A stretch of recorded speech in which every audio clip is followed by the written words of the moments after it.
आप सबको जय श्री। अभी समय है कि हम परमेश्वर के वचन से कुछ बातों को सीखें, कुछ बातों को समझें। आज मैं आपके साथ जो बात करने वाला हूँ वो है परमेश्वर की पवित्र आत्मा की महिमा के बारे में। माने परमेश्वर का आत्मा महिमा का आत्मा है जो हमें दिया गया है। हमें उस खुदा का आत्मा, वो पवित्र आत्मा, महिमा का आत्मा जो हमें दिया गया, उसके बारे में मैं आज आपसे बात करना चाहता हूँ। वो आत्मा जो हमें दिया गया वो महिमा का आत्मा कहलाता है। वो इस नाम से बुलाया जाता है, महिमा का आत्मा। परमेश्वर का वचन उसको महिमा का आत्मा कह के बुलाता है। पहला पत्रस 4 अध्याय उसकी 14 है।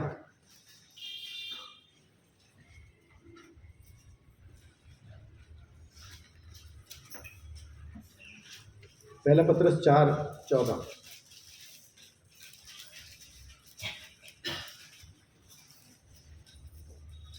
फिर यदि मसीह के नाम के लिए तुम्हारी निंदा की जाती है तो तुम धन्य हो, क्योंकि महिमा का आत्मा जो परमेश्वर का आत्मा है तुम पर छाया करता है। आमीन।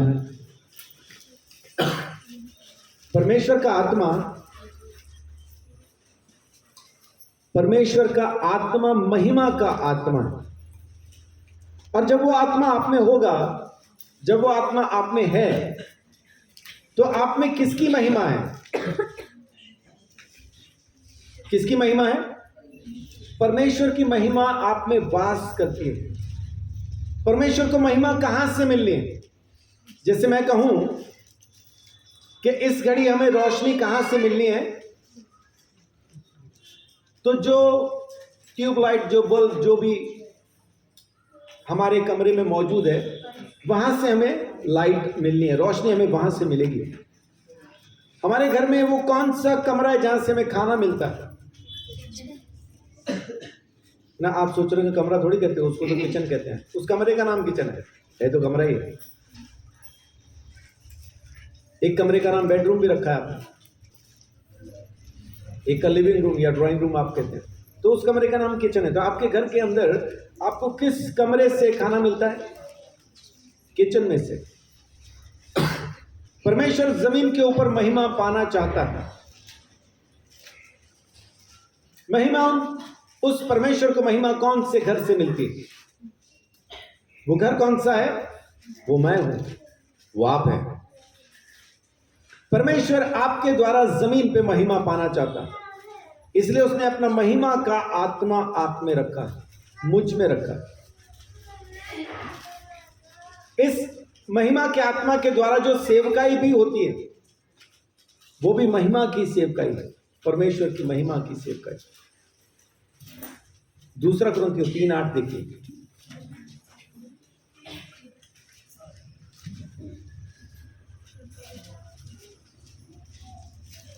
दूसरा कुरिन्थियों 3:8। तो आत्मा की वाचा और भी तेजोमय क्यों ना होगी? आत्मा की वाचा और भी तेजोमय, तेजोमय माने वो ग्लोरियस, वो महिमामय जो होगी, और भी क्यों ज्यादा ना होगी। परमेश्वर आपकी जिंदगी में काम करना चाहता है। आज वही मैं आपके साथ शेयर करना चाहता हूं। उसकी महिमा का आत्मा जो हमारे अंदर है। आज की तारीख में संसार की हालत क्या है? जो प्रभु यीशु मसीह को नहीं जानते उनकी हालत क्या है? रोमियो 3:23।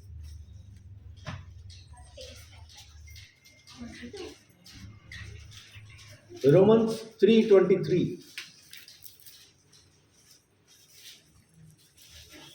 रोमियो 3:23।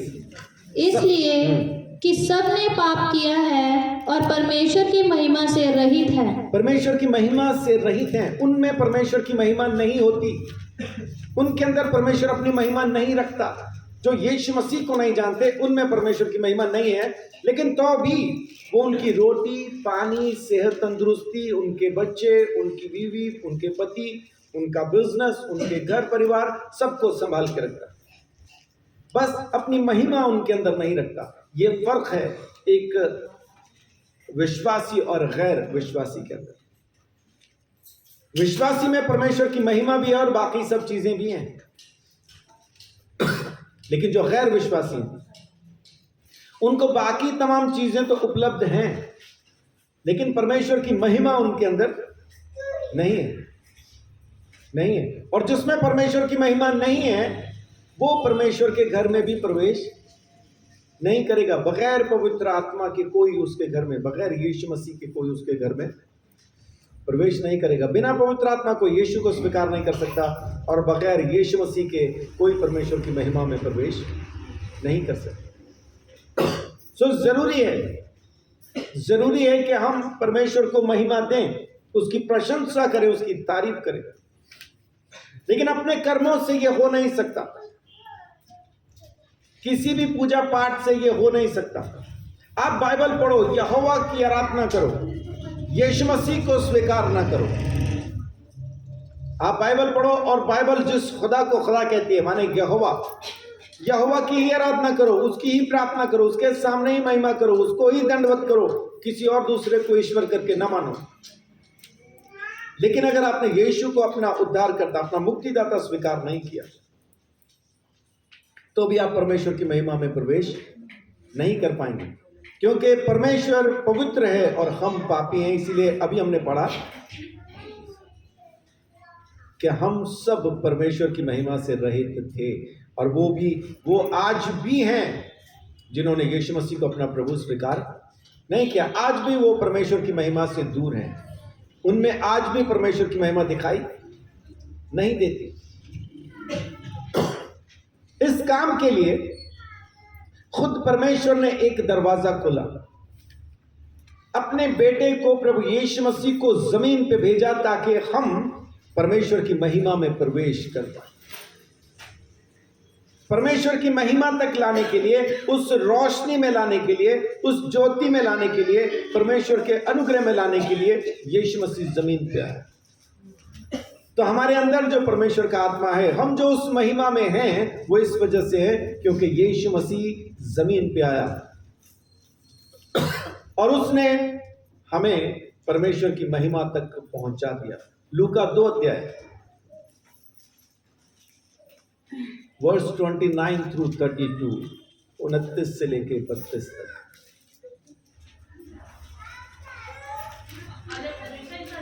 हे स्वामी, अब तू अपने दास को अपने वचन के अनुसार शांति से विदा करता है। 2 अध्याय उसका 29 से 32। हे स्वामी, जी पढ़ी। हे स्वामी, अब तू अपने दास को अपने वचन के अनुसार शांति से विदा करता है, क्योंकि मेरी आंखों ने तेरे उद्धार को देख लिया है, जिसे तूने सब देशों के लोगों के सामने तैयार किया है, कि वह अन्य जातियों को प्रकाश देने के लिए ज्योति और तेरे निज लोग इस्राएल की महिमा हो। आमीन। आमीन।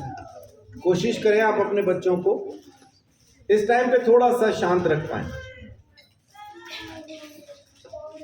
है ना। और तो चलो ठीक है, वो पॉलीथीन की काफ़ी आवाज़ यहाँ तक पहुँच जाती है, उसी का चरण बहुत हो जाता है, इतनी आवाज़ हो जाती है। जी, बाइबल के अंदर क्या लिखा है? हे स्वामी, अब तो अपने दास को अपने वचन के अनुसार शांति से विदा करता है।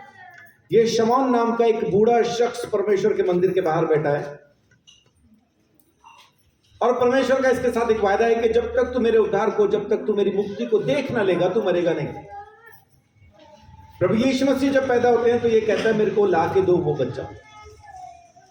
और जब यीशु को इसकी गोद में दिया जाता है, यीशु इसके पास पहुंचाया जाता है, तब ये कहता है, हे स्वामी, अब तो अपने दास को अपने वचन के अनुसार शांति से विदा करता है। किस लिए? क्योंकि मेरी आंखों ने तेरे उद्धार को देख लिया। अब देख किसको रहा है? ये देख तो यीशु मसीह को रहा है, लेकिन कह रहा क्या है कि मैंने क्या देखा है? कहता है कि मैंने उद्धार को देख लिया। इसका मतलब है कि परमेश्वर ने उसको पहले से बताया था कि मैं उद्धार पैदा करने वाला हूं, मैं उसको पैदा करने वाला हूं जो तुम्हारा उद्धार होगा, जो तुम्हारे उद्धार का कारण होगा, जो पूरी दुनिया को उद्धार देगा, उसको मैं पैदा करने वाला हूं। और लिखा है जिसे तूने सब देश के लोगों के सामने तैयार किया कि अब वह अन्य जातियों को प्रकाश देने के लिए ज्योति और तेरे निज लोग इज़राइल की महिमा हो। आमीन। तो प्रभु यीशु मसीह के द्वारा वो अन्य जातियों तक, इज़राइल तक वो उद्धार, वो मुक्ति यीशु के द्वारा परमेश्वर ने हमें दी। हम परमेश्वर की महिमा से रहित थे, लेकिन जैसा यीशु मसीह जमीन पे आया, हमारे लिए उद्धार प्रकट हो गया, हम पर वो अनुग्रह हो गया। कुलुसियों 1:27 1:27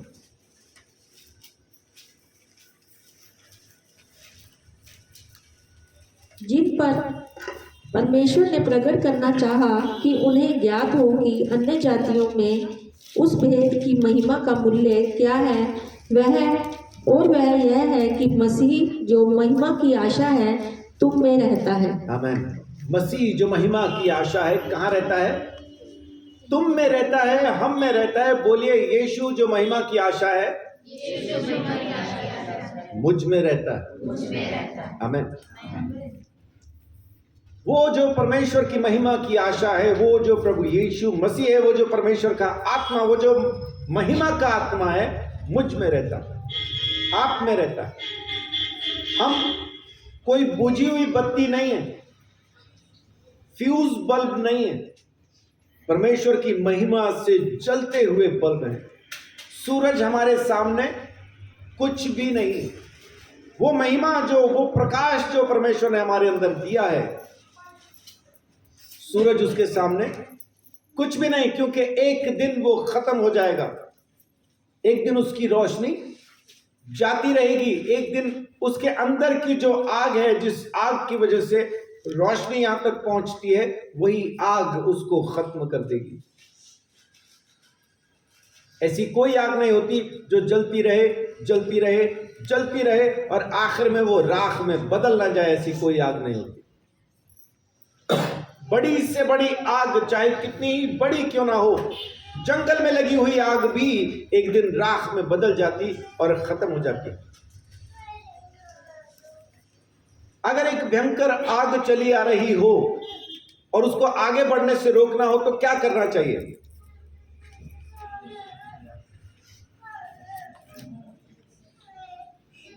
आग ये होगी।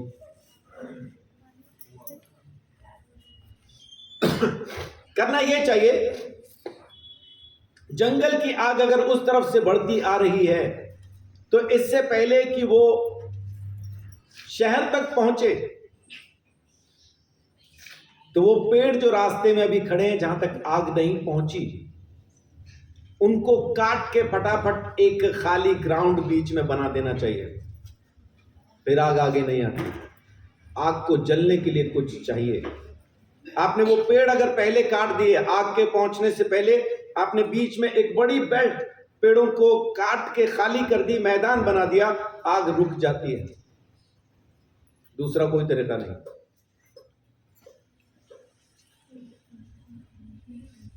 इसका मतलब है कि आग अगर जल रही है, उसको जलने के लिए कुछ चाहिए। अगर सूरज में आग है तो जलने के लिए कुछ उसको चाहिए। बेशक वो गैस हो, कुछ हो, जो हो, उसको चाहिए। और जलते जलते जलते एक दिन वो खत्म हो जाएगी। लेकिन हमारे अंदर जो परमेश्वर की महिमा है, ये जलते जलते खत्म नहीं होगी, ये जलते जलते बढ़ती जाएगी। आमीन। इसलिए मैं कहता हूं कि इस महिमा के सामने, इस तेज के सामने, इस रोशनी के सामने सूरज की रोशनी कुछ भी नहीं। बेशक हमारे अंदर से लाइट नहीं निकल रही है, लेकिन वो जो महिमा दिखाई देती है, जैसे जानवरों को रात के समय में दिखाई देता है, ऐसा ही जब दुष्ट आत्मा हमें देखता है तो हमारे अंदर से उसको रोशनी दिखाई देती है और वो हमारी आंखों से आंखें मिला नहीं पाती,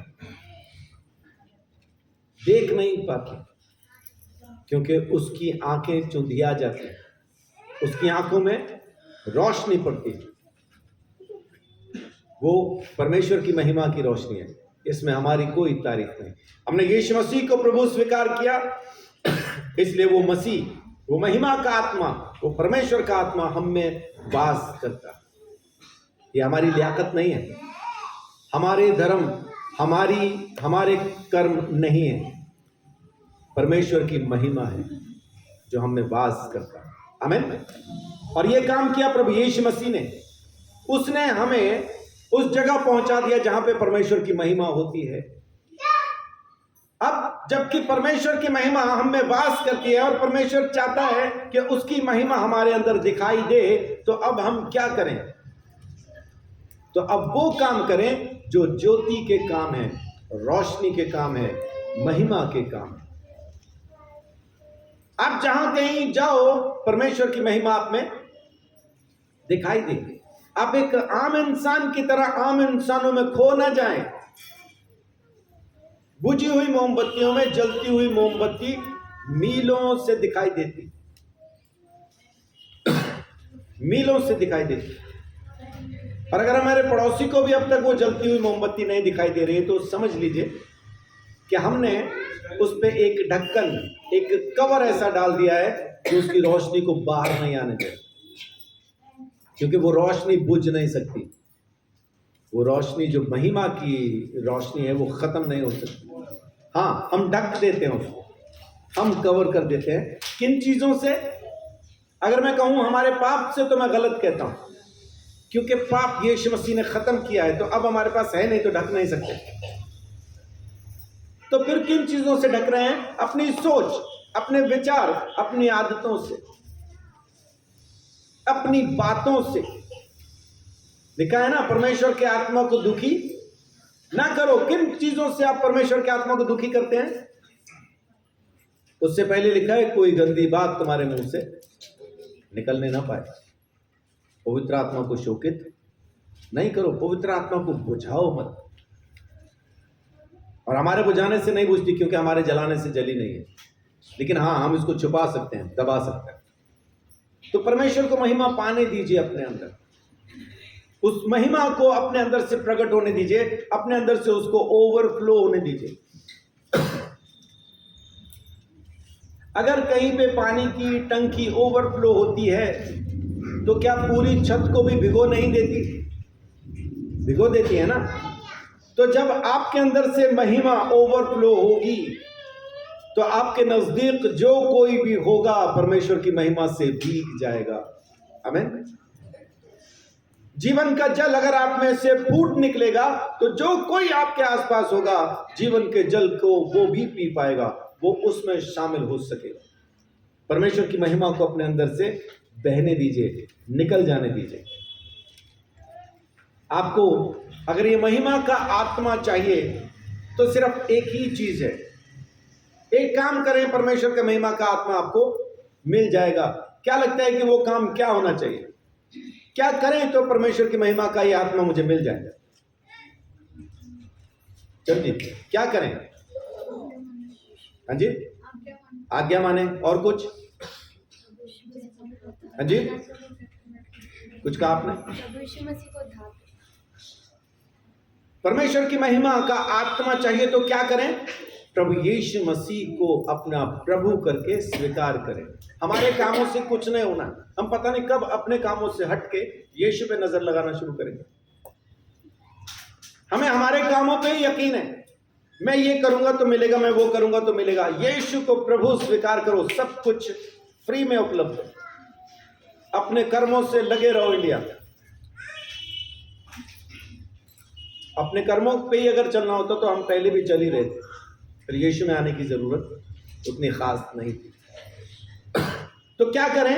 अगर वो महिमा चाहिए तो हम इसको सिर्फ और सिर्फ प्रभु यीशु मसीह के द्वारा ही हासिल कर सकते हैं। यूहन्ना 17:22।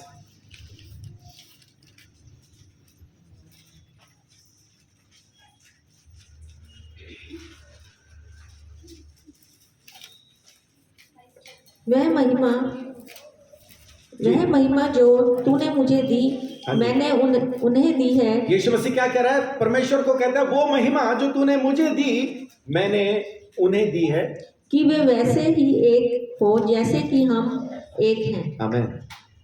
यीशु मसीह कह रहे हैं स्वर्गीय पिता को, अपने बाप को कहता है कि बाप जैसा तू और मैं एक हैं, वैसा ही वो लोग भी जिन्होंने मुझे स्वीकार किया है तुझ में मुझ में एक हो जाएं, एक हो जाएं।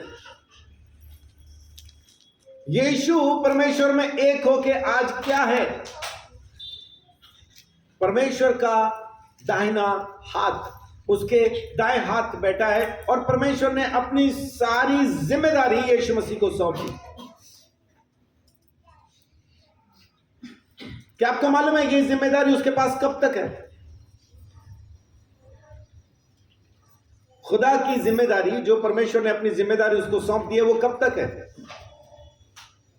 वो तब तक है जब तक कि सारा कुछ खत्म होके सब कुछ नया ना हो जाए। जब सब कुछ नया हो जाएगा, यीशु मसीह फिर दोबारा से सब कुछ उसके हाथ में सौंप के उसके सामने वैसे खड़ा होगा जैसा आदि में वचन परमेश्वर के साथ था, वैसा ही अंत में भी वचन परमेश्वर के साथ होगा। आमीन। और ये मैं नहीं कहता हूं, बाइबल में लिखा। पर मैं यीशु मसीह परमेश्वर को क्या कह रहा है कि जो महिमा तूने मुझे दी मैंने लोगों को दी है।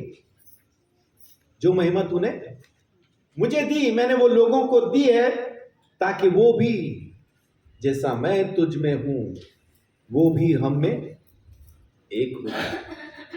सो परमेश्वर में एक होने के लिए बहुत जरूरी है कि हम प्रभु यीशु मसीह के द्वारा उस महिमा के आत्मा को स्वीकार कर लें, और वो सिर्फ यीशु के द्वारा ही आता है। यीशु ने दिया, हमारे लिए काफी, हमारे लिए काफी।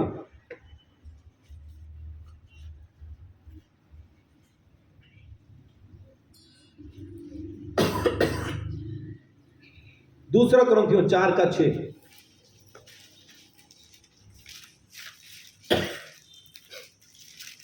इसलिए कि परमेश्वर ही है जिसने कहा अंधकार में से ज्योति चमके, और वही हमारे हृदय में चमका कि परमेश्वर की महिमा की पहचान की ज्योति यीशु मसीह के चेहरे से प्रकाशमान है। इसको थोड़ा ऐसे पढ़ें कि समझ में आए।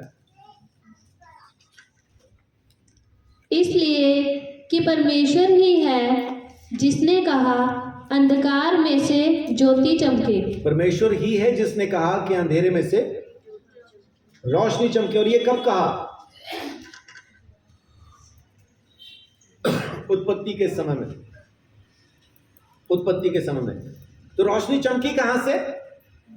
अंधेरे में से। हम जब तक प्रभु यीशु में नहीं थे तब हम कहां थे? रोशनी में या अंधेरे में? और तब जब हमने यीशु को अपना प्रभु स्वीकार किया तो रोशनी चमकी कहां से? बाहर से हमारे अंदर आई या हमारे अंदर से अब बाहर जा रही है? हमारे अंदर से। और हमने पूरी तरह से अपने दरवाजे खिड़कियां बंद करे हुए निकलने ना पाए। हम अपने दोस्तों के सामने अपने आप को मसीही शो नहीं करना चाहते। अपने रिश्तेदारों के सामने हम अपने आप को मसीही शो नहीं करना चाहते। हम अपने पड़ोसियों के सामने, हम अपने लोगों के सामने, अपने जानकारों के सामने अपने आप को मसीही शो नहीं करना चाहते। क्यों करना नहीं चाहते? अगर उनको पता चला, ये डायलॉग माने इतना रटा हुआ ना, शोले फिल्म इतनी देखी हमने बचपन में। कालिया को जब वो अनाज नहीं देते ना तो कालिया तब कहता, सोच लो ठाकुर, अगर गब्बर को पता चला कि इस गांव के लोगों ने गब्बर के लोगों को अनाज देने से मना किया है तो क्या होगा? आज के गब्बर कौन है? दोस्त, रिश्तेदार, अड़ोसी, पड़ोसी। और हम अपने आप को ही कह रहे होते हैं, सोच लो ठाकुर, अगर तुमने इनको यीशु के बारे में कहा तो अंजाम क्या होगा? हमारी रोटी बंद कर देंगे, हमारा पानी बंद कर देंगे, हम खाएंगे कहाँ से, पियेंगे कहाँ से, जिएंगे कहाँ से, सारी सप्लाई इधर से आई है।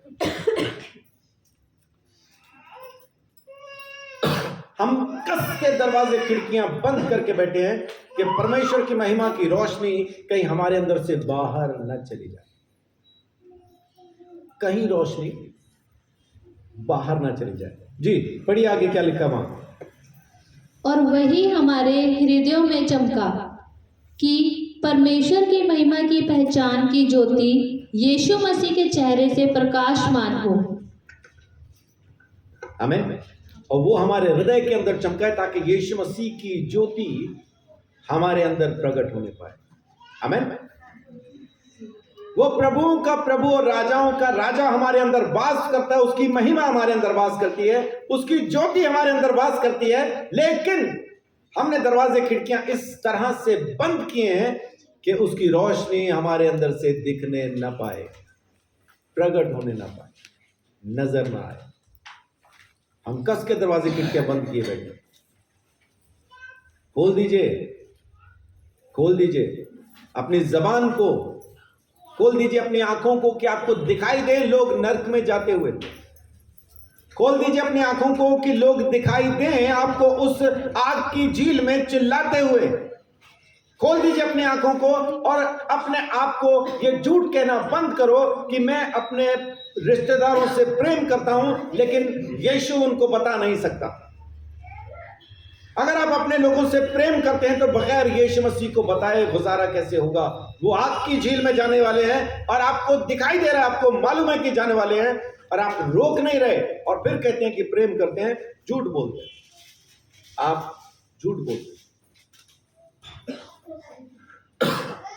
मेरी बड़ी बहन, उसके पास 2 बच्चे, एक ही बेटा एक बेटी, बेटी बड़ी बेटा छोटा। मैंने अपनी बड़ी बहन को पूछा क्योंकि उसकी शादी पंडितों के घर में, रामपाल उनकी जो सब कास्ट है रामपाल है, उनके परिवार में उसकी शादी हुई। आज मेरी बड़ी बहन का नाम रजनी चौधरी नहीं है, रजनी रामपाल है। मैंने उसको पूछा तो अपने बच्चों से प्रेम करती है क्योंकि मैंने अपने भांजे को पूजा करते हुए देखा।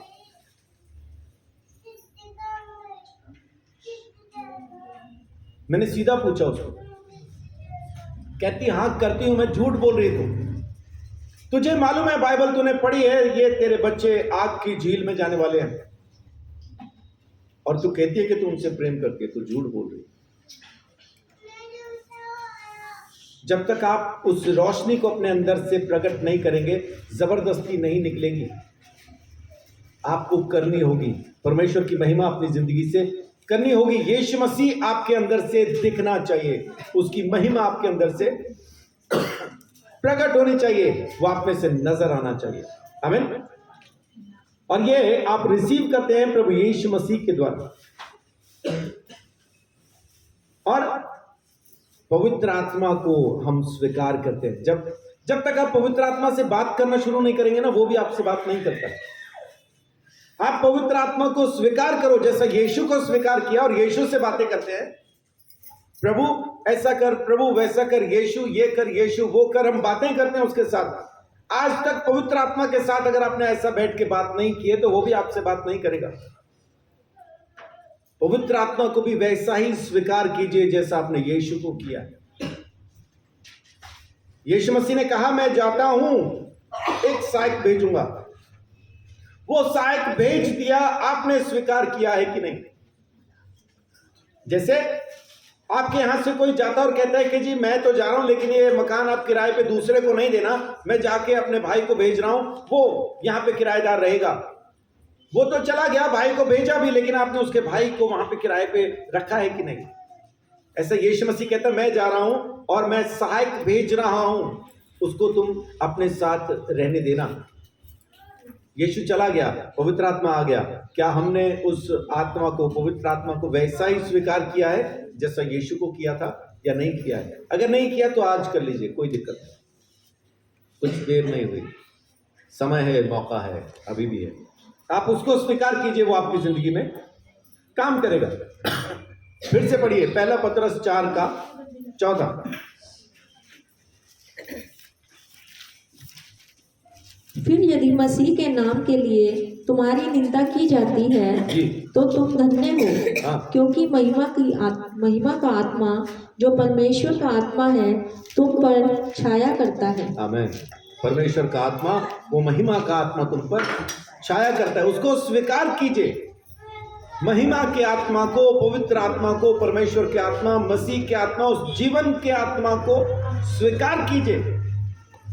जैसा यीशु को आपने प्रभु स्वीकार किया, वैसा ही पवित्र आत्मा को भी स्वीकार कीजिए। वो आपकी जिंदगी में जरूर काम करना चाहता है।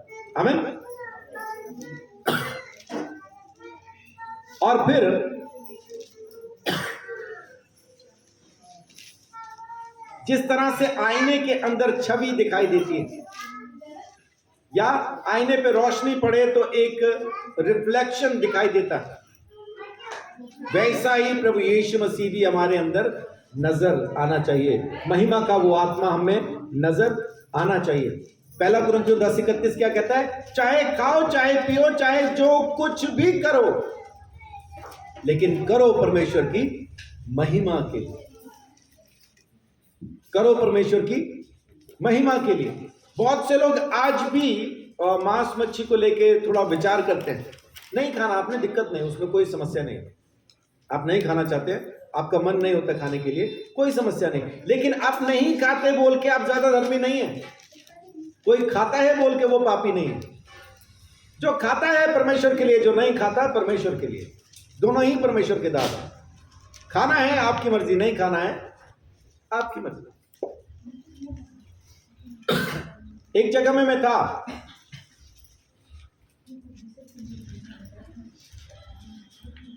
वहां पे मिलन मेरे साथ थी। उन्होंने सवाल पूछा, आप लोग मांस क्यों खाते हैं? तो मैंने जब उनको प्रचार करके बताया, वचन में से बताया, कारण बताया क्यों खाते हैं, उस परिवार के 3 लोगों ने खाना शुरू कर दिया और वही बात सुन के मिलन ने खाना छोड़ दिया। किसको क्या समझ में आए वो आपकी बातचीत है। तो मैंने उसको कभी नहीं कहा तू क्यों नहीं खाती, मर्जी है उसकी, ऐसे आपकी भी मर्जी है। लेकिन अगर आप नहीं खा रहे तो आप अपने आप को ज्यादा धर्मी नहीं बता सकते, और जो खाता है उसको आप पापी नहीं कह सकते। जो खाए परमेश्वर के लिए, जो ना खाए परमेश्वर के लिए, क्योंकि परमेश्वर ने उसको स्वीकार किया है जैसा वो है। मेरी सबसे बड़ी समस्या क्या है? मुझे आज तक वैसा किसी ने स्वीकार नहीं किया जैसा मैं हूं, और मैं हूं, मैं तो हूं। मुझे लोग बदल के स्वीकार करना चाहते हैं, ये निकाल दो, फिर तू बहुत अच्छा आदमी है। पर वो तो है मुझ में, मैं ऐसा ही हूं। मेरे नशे का कारण वही था, नशा छोड़ा यीशु की वजह से। आज भी बहुत बार ऐसा हो जाता मेरे साथ। अपने पास्टर्स में से ही, अपने एसोसिएशन में से ही कुछ लोगों के साथ आज मैं बात नहीं करता हूं। क्यों? क्योंकि वो मुझे स्वीकार नहीं करता। परमेश्वर का धन्यवाद नहीं कर पाए, है ना, कोई ऐसी खास वो दिक्कत नहीं। लेकिन धन्यवाद इस बात का कि मैं जैसा भी हूं, परमेश्वर ने मुझे वैसा ही स्वीकार किया। उससे मोहब्बत का कारण यही है। मैं उसको क्यों नहीं छोड़ सकता हूं किसी भी हाल में? क्योंकि जैसा मैं हूं वैसा वो मुझे पसंद करता है। अगर आप मुझे सुधारने पे आए तो वो तो दुनिया ने कोशिश की, पिछले 50 साल से कर रहे।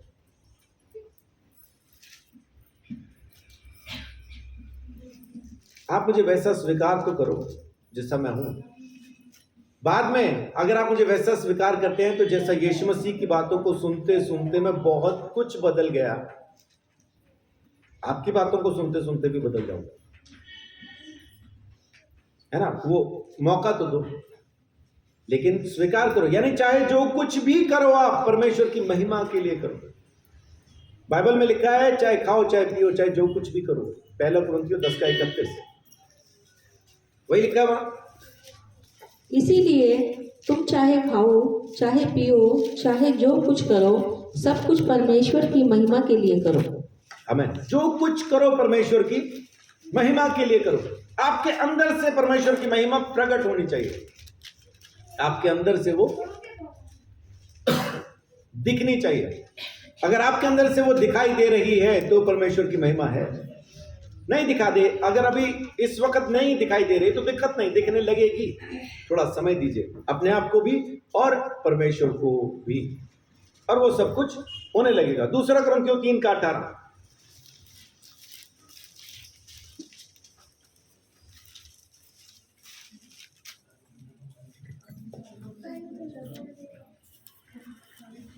और उन अविश्वासियों के लिए जिनकी बुद्धि संसार के ईश्वर ने, ये 4:4 3:18 पढ़िए। परंतु जब हम सब के उघाड़े चेहरे से प्रभु का प्रताप इस प्रकार प्रकट होता है, जिस प्रकार दर्पण में, तो प्रभु के द्वारा जो आत्मा है, हम उसी तेजस्वी रूप में अंश अंश करके बदलते जाते हैं। कैसे करके बदलते जाएंगे? जब वो हमें दिखाई देगा, अंश अंश करके, एक एक छोटा छोटा टुकड़ा बदलता जाएगा और धीरे धीरे हम प्रभु यीशु मसीह के जैसा दिखना शुरू हो जाएंगे। पहले ही दिन कोई यीशु मसीह नहीं बन जाता।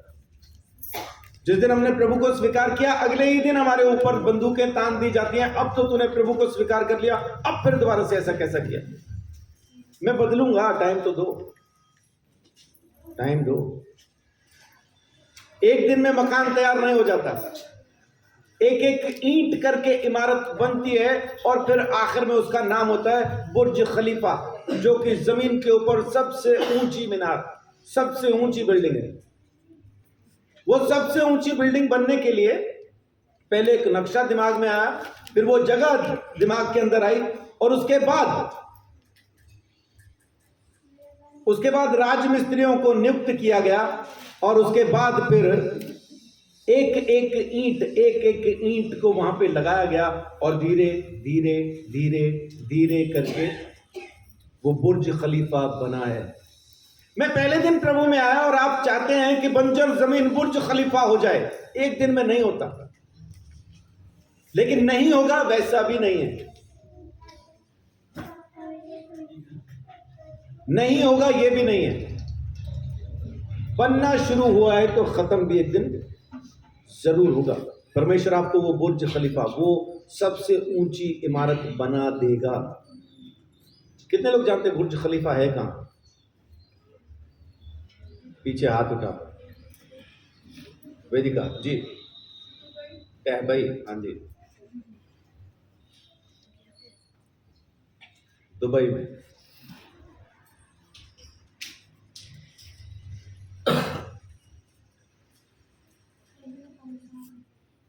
उसमें मेरा ख्याल 184 स्टोरीज हैं, 184 मंजिला इमारत।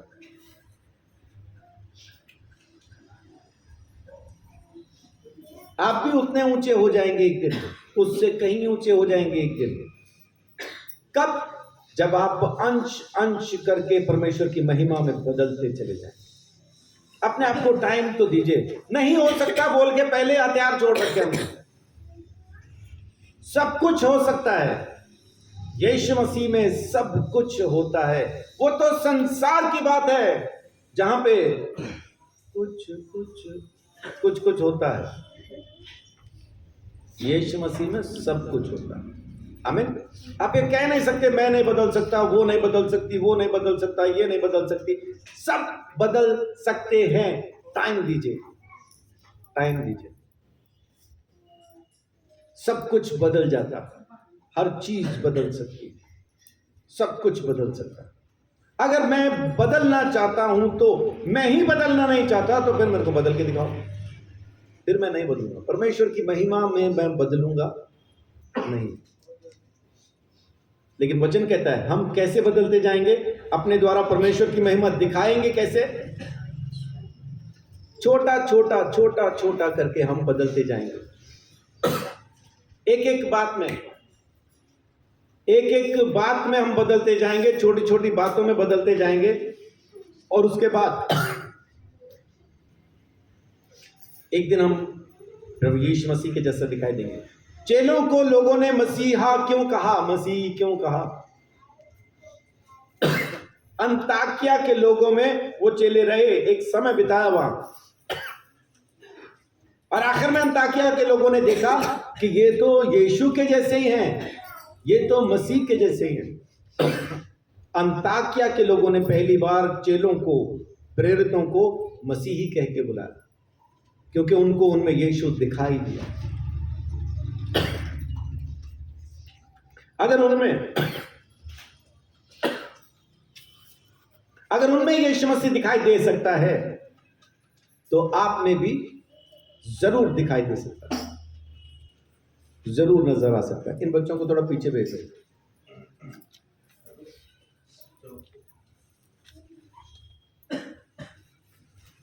परमेश्वर आप में दिखाई जरूर दे सकता है अगर आप उसको दिखने दें तो। अगर दिखने नहीं देंगे तो दिखाई भी नहीं देगा। आने दीजिए, फिर वो आप में आता ही चला जाएगा। थोड़ा सा आप मदद कीजिए बस। बिल्डिंग बनने के लिए हमें देना क्या है? खाली प्लॉट। राजमिस्त्री उसके, मटेरियल उसका, काम उसका, दिहाड़ी उसकी, सब उसका। उसको सिर्फ आपका प्लॉट चाहिए, सिर्फ आपका मन चाहिए, सिर्फ आपकी सोच चाहिए, आपकी जुबान, आपकी आंखें चाहिए। बिल्डिंग वो खुद खड़ी कर देगा। आमीन। आपको महान वो अपने आप कर देगा। सिर्फ अपने आप को दे तो दीजिए उसके हाथ में। मुझसे नहीं होता, मैं नहीं कर सकता बोल के अगर आप अड़ के बैठे हैं तो बैठे रहो। वो करेगा नहीं, वो करेगा नहीं। मैंने बहुत सारे लोगों को कहा कि आप ये चीज ना किया करो। वो पता क्या बोलते हैं? नहीं जी, उस टाइम पे पता नहीं चलता मुझे। क्यों नहीं चलता? पता नहीं कौन बता रहा था मुझे, अभी मेरे ख्याल कल की बात है, शायद कल की बात है। कहीं पे मैं था, हाँ, वो जींद में एक पास्टर मीटिंग थी, वहां पे मैं था। वहां एक पास्टर मुझे बता रहे थे, कह रहे जी मेरी पत्नी कुछ ऐसा है कि मतलब उसको मीठा मना है अदरवाइज, लेकिन उसका क्या कहना है कि जब रसगुल्ला देख लूं तो रहा नहीं जाता। कुछ हो जाता है, रसगुल्ला देख लेती हूं तो कुछ हो जाता है, और रसगुल्ला खाने के बाद फिर हॉस्पिटल में पाई जाती हूं, लेकिन बस रुका नहीं जाता। और मैंने ऐसे लोगों को भी देखा है, एक बार डॉक्टर ने उनको कह दिया ये चीज तुम्हें नहीं खानी, तो उनके आसपास भी रख के रखो तब भी नहीं खाते, उनकी प्लेट में रख दो तब भी नहीं खाते। तो आप कर सकते हैं अगर करना चाहें तो, लेकिन मुझसे नहीं होता बोल के अगर आप चीजों को कर रहे हैं तो फिर आपको कौन रोक सकता है? फिर तो करते रहो, फिर तो करते रहो, फिर तो कोई रोकने वाला है नहीं। अगर आप परमेश्वर की महिमा अपने अंदर से प्रकट करना चाहते हैं, उसको अपने अंदर से रिफ्लेक्ट करना चाहते हैं, तो जरूरी है कि फिर आप उन चीजों को करें जो करने की हैं और उन चीजों को ना करें जो नहीं करने की। और साथ में प्रार्थना करें, साथ में प्रार्थना करें कि ये महिमा आपके अंदर लगातार बनी रहे। आमीन। भजन संहिता 104 का 31। भजन संहिता 104 का 31। यहोवा की महिमा सदा काल बनी रहे, यहोवा अपने कामों से आनंदित होवे। आमीन। यहोवा की महिमा सदा काल तक बनी रहे। ये प्रार्थना आप लगातार करते रहें कि परमेश्वर की महिमा आप में लगातार बनी रहे, लगातार बनी रहे, और परमेश्वर उसको बना के रखेगा, आपको अपने अनुग्रह के अंदर खड़ा करके रखेगा। तो एक बार फिर से मैं आपको याद कराऊं, आज की जो हालत है संसार की वो ये है कि महिमा से रहित है, क्योंकि उनके अंदर परमेश्वर नहीं, उनके अंदर यीशु मसीह नहीं, तो परमेश्वर की महिमा से बहुत दूर है। और दूसरा, यीशु मसीह आया ताकि हमें परमेश्वर की महिमा के साथ जोड़ दे। और तीसरा, परमेश्वर की महिमा को, उस पवित्र आत्मा को आप स्वीकार कीजिए, उसकी महिमा को स्वीकार कीजिए, वो आपको यीशु के द्वारा ही मिलना है। चौथा भी यही है कि आप उसको भी यीशु मसीह के जैसा स्वीकार कीजिए। और पांचवी बात, अपने अंदर से उसको जाहिर कीजिए, प्रकट कीजिए, रिफ्लेक्ट कीजिए, आप में वो दिखना चाहिए। और छठा, प्रार्थना करें कि उसकी महिमा लगातार बनी रहे और आप में बनी रहेगी। तो आखिर में फिर से मैं आपको याद कराऊं, आप कौन हैं? आप वो हैं जिसके अंदर से परमेश्वर अपनी महिमा को प्रकट करना चाहता है। आप वो हैं जिसके अंदर परमेश्वर की महिमा पूरी सामर्थ्य के साथ वास करती है। आप वो हैं जिसके अंदर यीशु मसीह दिखाई देगा। आप वो हैं कि यीशु मसीह का आईना है। आप कौन हैं? प्रभु यीशु मसीह का आईना। जब वो अपने आप को देखता है तो कहां देखता है? आप में, मुझ में। और जब यीशु मसीह का चेहरा मुझ में दिखाई देता है तो संसार को फिर मेरा चेहरा दिखाई नहीं देता, संसार को फिर प्रभु यीशु मसीह का ही चेहरा दिखाई देता है। आमीन, हालेलुया। अगर आज की तारीख में भी मेरा ही चेहरा दिखाई दे रहा है तो समझ लीजिए कि आईने पे अभी कपड़ा है, हटा दीजिए, यीशु दिखना शुरू हो जाएगा। दिक्कत नहीं, आज मैं जैसा भी हूं कोई समस्या नहीं। अब से, इसी वक्त से, इसी समय से मैं बदल सकता हूं। परमेश्वर को अपनी महिमा मेरे अंदर से प्रकट करने के लिए मैं अपने आप को उसके हाथ में दे सकता हूं, समर्पित कर सकता हूं, अपना समर्पण उसके सामने कर सकता हूं। किसी भी समय पे देर नहीं हुई है, कोई भी टाइम वो नहीं है कि अब तो बहुत देर हो गई अब नहीं होगा। कोई भी समय ऐसा नहीं है। जब जागो तभी सवेरा है। अभी पता चला तो अभी समय है सुधर जाने का, बदल जाने का, परमेश्वर के अनुग्रह में आने का। और फिर ये सब कुछ मेरे कर्मों से नहीं है। स्वीकार कीजिए और वैसा होने दीजिए जैसा होता है। आपको रुकना नहीं, अपने आप को रोकना नहीं, बहने दीजिए। वो एक वाटर किंगडम होती है ना, उसमें स्लाइड्स होती हैं। पता नहीं कितने लोगों ने किया होगा उसको। वो लंबी स्लाइड्स होती हैं, ऊपर से छोड़ो तो ऐसा यूं कूदते फांदते नीचे तक आते हैं। बहुत से लोग डर के मारे कूनियां घुटने फंसा लेते हैं उसमें। अब होता क्या है, ये रुक गए, ऊपर से चिल्ला रहे होते हैं जी छोड़ दो, जाने दो, ये नहीं छोड़ते, नहीं जाने देते। पीछे से दूसरा भी आ रहा है, अभी अटका हुआ वहां, मैं नहीं जाऊंगा। वो आ रहा है, मैं जा रहा हूं बोल रहा है, चिल्ला रहे हैं छोड़ दो छोड़ दो, नहीं छोड़ रहा, वो आके छुड़वा देता। फिर जब लगती है तो लगती है। अगर आपने भी कूनियां घुटने ऐसे फंसा रखे हैं ना, तो फिर लगेगी तो बढ़ेंगे। तो इससे पहले कि लगे, बढ़ जाओ, बढ़ जाओ, है ना। परमेश्वर आपको बढ़ाना चाहता है अपने अनुग्रह के अंदर। आप हैं उस जगह पे, आप हैं वहां पे, परमेश्वर की महिमा आपके अंदर है। आपने यीशु को स्वीकार किया, पवित्र आत्मा है, परमेश्वर की महिमा है, सब कुछ है। आप नहीं है, सिर्फ आप नहीं है। हम कहीं और अटक गए, कहीं और अपने आप को रोक लिया, जैसे स्लाइड में कुछ लोग रोक लेते है ना। फिर उसके बाद वो एक ग्लाइडर वाला मैंने देखा था, वो पैराशूट पे एक नेपाली भाई किसी को कूदवा रहा है ना, वो कह रहा बस नीचे उतार देगा, और पता नहीं क्या क्या बोलता, नीचे उतार दे बस। हमारा भी वही हाल तो नहीं। पवित्र आत्मा ऊंचाई पे लेके जाना चाह रहा और हम चिल्ला रहे नीचे उतार दे बस। उड़िए उड़िए, आप परमेश्वर की संतान हैं। उकाबों की नाई वो आपको तूफान के ऊपर लेके जाना चाहता है। उकाब के साथ क्यों परमेश्वर ने तुलना की है पवित्र आत्मा की या हम लोगों की, कि मैं तुम्हारी जवानी उकाब की जैसी नहीं कर दूंगा। उकाब के साथ क्यों की है? आपने देखा होगा जब आंधी आती है सारे जानवर अपने अपने घर को भागते हैं। एक उकाब, औंधी खोपड़ी का ऐसा जानवर, ऐसा प्राणी, ऐसा एक परिंदा होता है जो गोल गोल घूमता हुआ तूफान में ऊपर ऊपर उठता जाता है। देखा कभी आपने? आंधी आती है तो उकाब ऊपर ऊपर जाता है, ऊपर ऊपर जाता है, और बाकी सब जानवर छुप जाना चाहते हैं दौड़ के किसी ऐसी महफूज जगह पे जहां पे वो तूफान उनको कुछ ना करने पाए। तो बुद्धिमान कौन है? वो जो जाके छुप रहे हैं ताकि तूफान उनका कुछ बिगाड़ ना पाए, या ये जो तूफान में ऊपर ऊपर जा रहा है? आखिर में क्या होता है?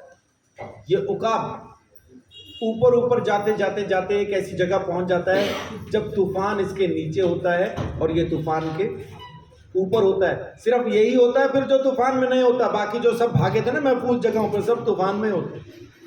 एक ये होता है जिसके पाँव के नीचे तूफान होता है।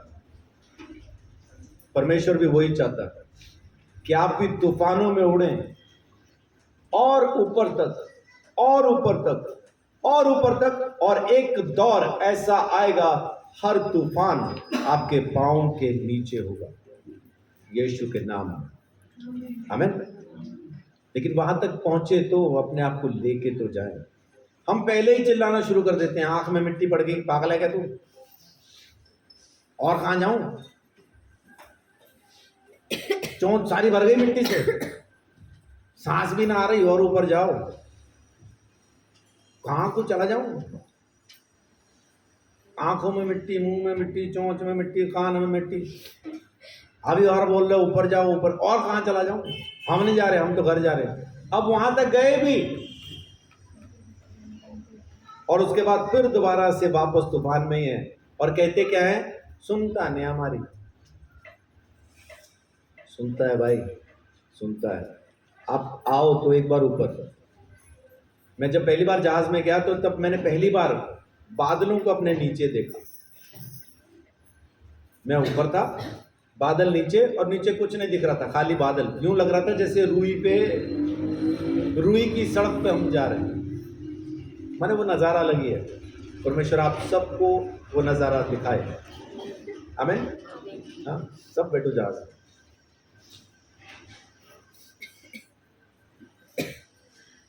आखिरी की बात, परमेश्वर की महिमा आप में प्रकट होनी है, होने दीजिए, इसको रोकिए मत।